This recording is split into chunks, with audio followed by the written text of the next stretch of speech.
Hey everybody, just another video I'm going to put out. My editing skills have really sucked, and I've got some video that I got to put out there. I just haven't been able to get it arranged like I wanted to, but I'm working on it. But I figured I'd go ahead and do another video of where I'm at with this and keep you guys updated as to my progress. Now, my last video, the reason well, I'd said in there, the reason that I pulled everything apart, put a new cam into things, because my lifter had failed, or I had a lifter that failed, and it wiped out my camshaft. That video didn't turn out too well, and I showed a close-up of the cam, and that didn't turn out too well either. So give me just a second. I'm going to walk off camera here for a second. I'm going to grab the cam. Alright, so this is the bad one right here. You can see the pitting, damage on the wheel right there. Move it around here a little bit. See some there.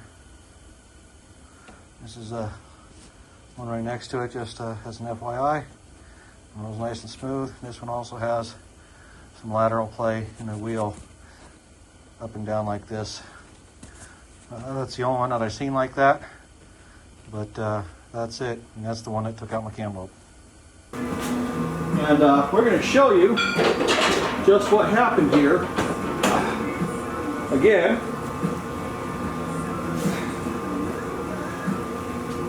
okay, so not sure how well you can see it, but if you look on this lobe right here, it's beat up pretty good. It's been ground down in. There's been some metal removed, and I had some metal flake coming off of that. Now, I do have the clip for the lifter that failed, and I'm going to go ahead and put it in the video right about here or so after I edit, so you'll see it for a second and then you'll come back to this. But I was thinking of getting the cam reground, but I opted to get just a new cam anyway, because when you do regrind them, sometimes it changes the camshaft's profile, and I didn't want to do that. I've also got another nick right here and right there from where lifters were going. Didn't have any luck with lifters that came highly recommended, so I'm going back to what I've always run and never had issues with in the past, and that's a full-blown roller lifter. The lifters that I was running this time around are the DLC solid steel axle ones. They're supposed to be super good for really high spring loads, really high valve train RPM stuff. And well, I had about 12, somewhere between 12 and 15 passes on this engine, and I had one fail. That set of lifters cost me about $1,400. The cam is over $1,100, and I can't afford, when I do this all out of my own pocket, I can't afford to do this every few runs because something fails. I've never had a roller lifter fail, and everybody's all about the bushing lifters, bushing lifters, bushing lifters. I've never had a roller lifter fail. I've seen plenty of people with failed bushings. And rollers do fail from time to time, but at least you get an idea of what's going on. These ones here, my lash didn't even change when it should have, but it didn't even change enough for me to notice that there was something going wrong. I just noticed metal in the oil that shouldn't have been there, and lo and behold, that's what I find. So we're going to go ahead and we're going to eliminate that and go back to what we know and what we know works, and we're going to leave it at that. Now, I'm not going to mention the manufacturer other than that they took care of me. They took great care of me. They did rebuild the lifters for free. I bought my other set, my new set from them again, the full roller ones, and that's what I'm going to use. I'm going to use the ones that they rebuilt as a backup in case I need spares. The reason I'm sticking with them is the offset for the push rods that the lifters have is more than the other brands have, and my lifter boards have been honed to fit those size of lifters as well because they're slightly larger. So I'm going to stick with them. Hopefully we won't have any more issues. But anyway, what I got going on right now is we're going to go ahead and get the valve covers off this thing. I'm going to get the rocker bars off this thing, and I'm going to take a torque wrench and I'm just going to check all the head bolts or the head studs. There's a couple schools of thought to this. After you run it have a couple good run cycles, you need to retorque the head bolts, and some people do and some people don't. I never have. I've never had an issue with retorques. I run solid copper head gaskets, but this time around, because I've dealt with a little bit more of extremes in cold and heat and stuff like that, a little bit more growth and expansion of the block under operation, we're going to go ahead and just put a torque wrench on them and make sure that everything's tight like it's supposed to be. I am going to address one other issue that I have. When I put the rocker stands on here, I did not seal the bolts that go into the intake ports, and I do have just a hint of oil getting into the intake ports. So what we're going to do there is we're going to go ahead and reseal those as well. And then once we've got all that done, we're going to start putting the valve train back together. We're going to get the heads, or going to get the rocker arms and stuff back together. We're going to get the intake back on it, and the engine will be pretty much ready to go. So stick with me, and we'll get that done. So I keep stuff on top of the engine to keep it nice and covered up and free from dirt. Notice I haven't taken the intake gaskets off. I'm not going to either. Don't need to. The intake gaskets are still pliable.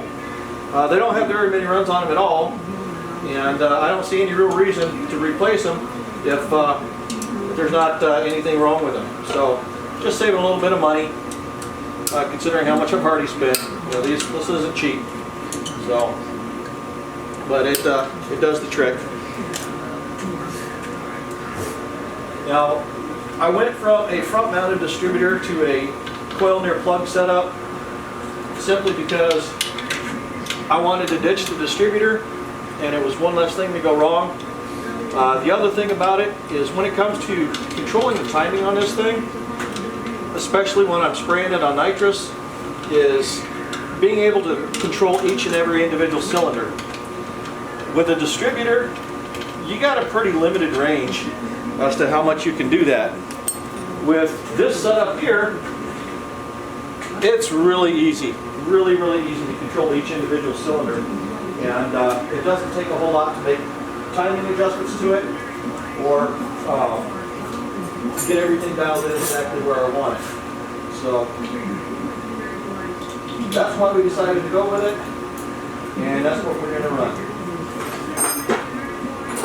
Now, as soon as I can find all my tools, I've got stuff scattered everywhere over here.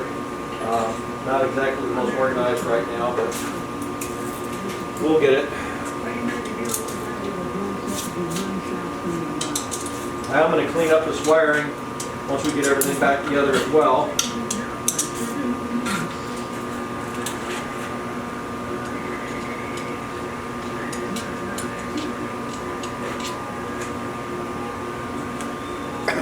The one thing I have to be careful of on this guy is taking my valve covers off. These lower row of studs, the nuts are pretty small and so are the washers, and if you're not real careful, they come off pretty easily, and they'll drop, and you'll spend time trying to find them. I've already got all the rocker arms and stuff off, obviously, because I pulled the cam and the lifters out. But you're just going to see everything now. And the one thing I had before is these are my ground wires for the coils. I just have those bolted to the head. The problem is obviously I couldn't take my valve covers off without just laying them off to the side. So I'm going to be putting some Deutsch connectors on those as well, so I can unplug both the coils and the grounds to allow me to be able to remove the valve cover gasket, so I can check, or remove the valve covers easier so I can check my my valve lash and make adjustments as needed. So, alrighty, so here's our top end. This is that rocker system from TND that Matt worked with, Matt at MBE. He worked with TND to design this. This is a badass rocker system. All steel. This thing doesn't have any of the issues that I had with my previous setup. nice and stable, and everything holds up pretty well. So the only drawback is if I want to check my head bolts, I do got to pull the rocker stand. So we'll go ahead and pull that off. And it takes a few different bolts, so I just got to remember which ones it is and get the appropriate sockets.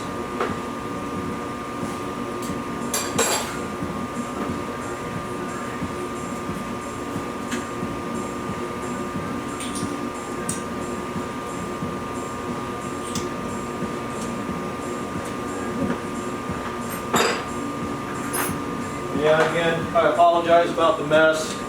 I don't have a lot of room to work here, so I do the best I can with what I got. I have had some people criticize how things are set up here at my house, and the only thing I can tell them is if they don't like it, then they can pony up and get it work somewhere else. I haven't had too much of an issue getting things taken care of like this, so we just, like I said, we just do the best we can with what we got.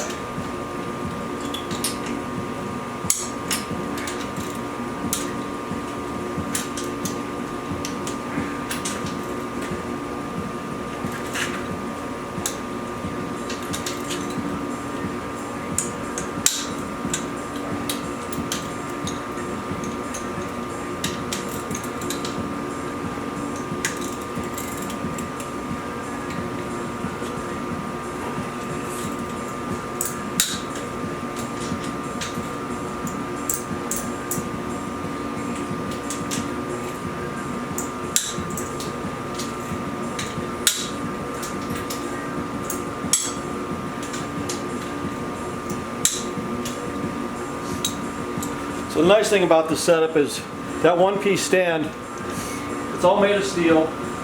It is super, super rigid, and it don't move. My valve train has never been this stable. And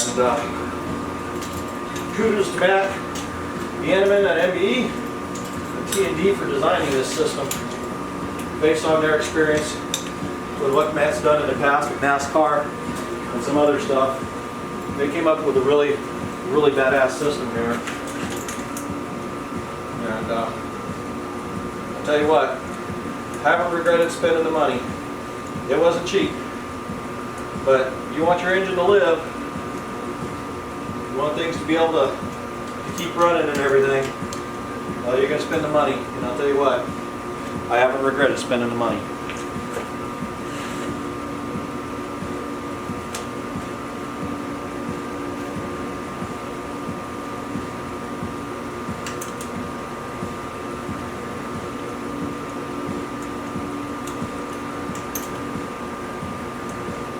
So I'm going to go ahead and break the video right here. I'll come back as soon as I got the rocker stand off. Okay, I'm back. Got the rocker stands off. Got my torque wrench. Had to go get batteries for it. So most of the time what people will do is they'll back those fasteners off and then they'll torque them back down. I'm not going to do that. We're just going to go along and just make sure that they're tight. As you can see, they're a little bit loose.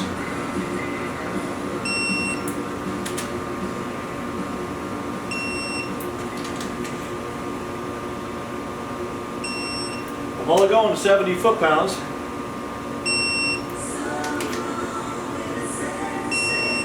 Which is what's called for.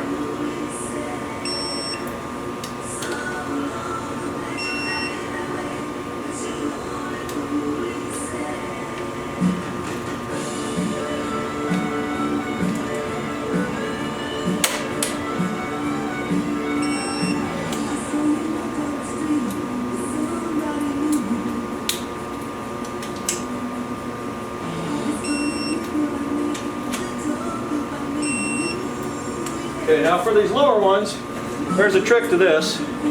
I have to use a torque extension, and the thing is it's going to be the setting that's on here. So what I have to do is I got to program my torque wrench, and so I got to get the manual to do it. I don't remember how. So I'll be back with you again in a minute. Okay, we got it figured out. So anytime you use an extension on a torque wrench, you have to account for that extension. So even though you have a setting in your torque wrench, the actual torque that you're going to be achieving here is going to be less than what the torque wrench measures here. So for example, when I torque these, the sockets right here, I torqued them to 70. These fasteners get torqued the same way, but I have to use an offset to get on them. If I torque it to 70 here, it's going to be way more than 70 here. So I've got the ability to program my torque wrench to allow for that offset, and in doing so, it'll still torque them to 70 right here. That value is going to be lower here. Anytime you have a fastener that you have to use an offset on, you have to do that.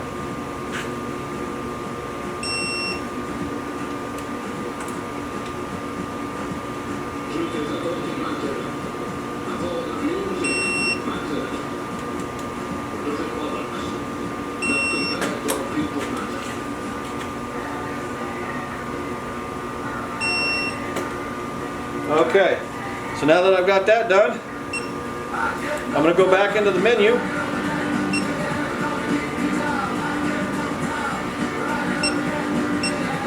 And I'm going to zero out the head length.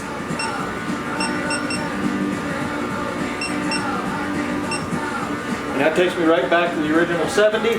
And I'm just going to go through these one more time real quick, just to make sure.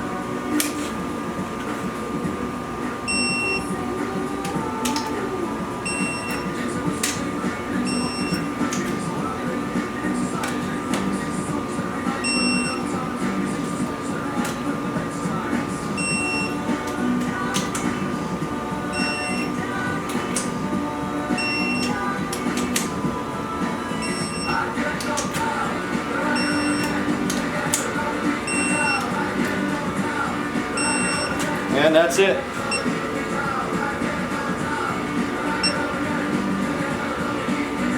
Now I do have some other fasteners that I need to torque. And those are on the inside of the cylinder head, so move the rocker bar out of the way here.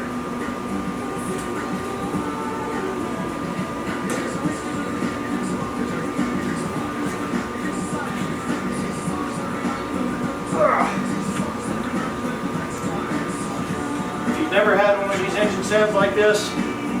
They're pretty awesome.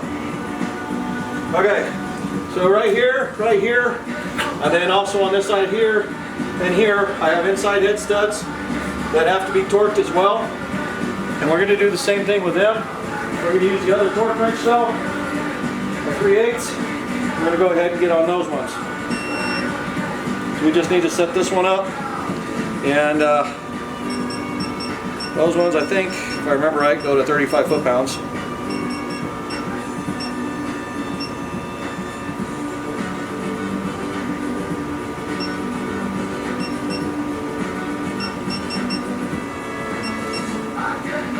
Okay, so now I've got my offset in use there. Same thing, just put my adapter on here. Now the thing about this is you got to keep it in line with the torque wrench. So, those are 7/16. I forgot about that. We're just going to do those by hand instead then.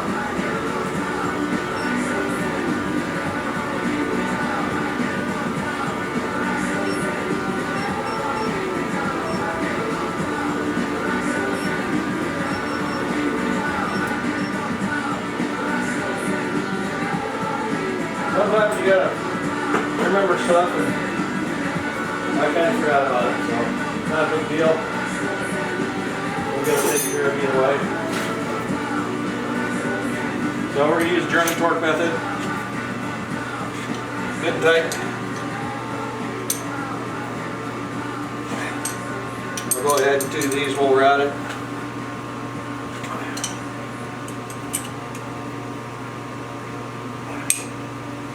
And that will take care of those. What I can do now is I can start putting this side back together.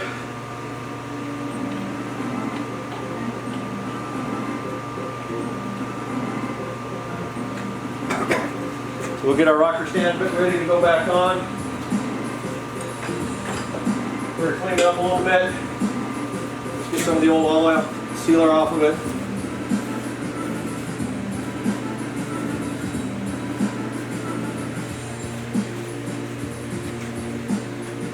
going to set it up here like so.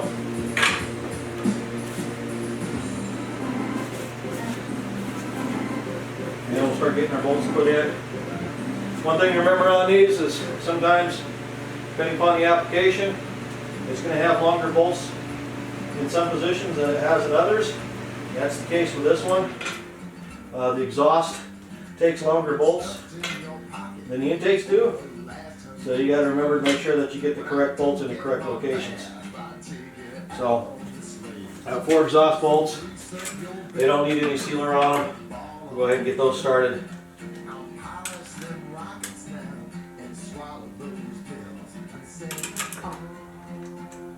Nice thing about this setup is I don't have to determine rocker geometry. Everything was already predetermined when this was manufactured.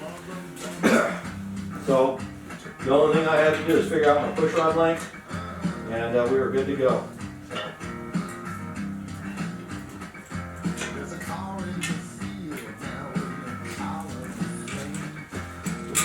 Get these little guys in here. So these stands take a total, I think it's 21 fasteners. 1, 2, 3, 4, 5, 6, 7, 8, 10, 11, 12, 13, 14, 15, 16, 17, 18, 20. 21 fasteners holding this thing down. And like I said, it's a heavy steel bar. That bar weighs every bit of 5-6 pounds. And it's thick. It's not going to move. It is not going to move. And that helps with valve spring life, and it helps with valve train stability. Now, half of these intake bolts go into ports that do not require a sealer. The other ones go into the intake ports. So I'm going to go ahead and get those started in there.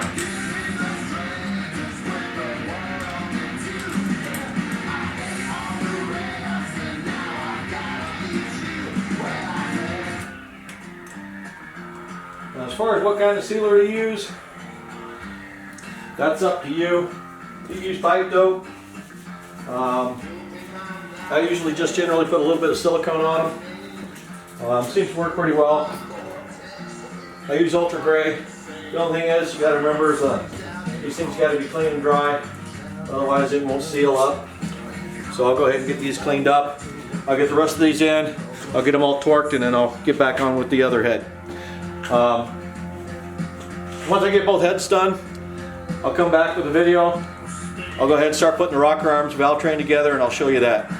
See you in a bit.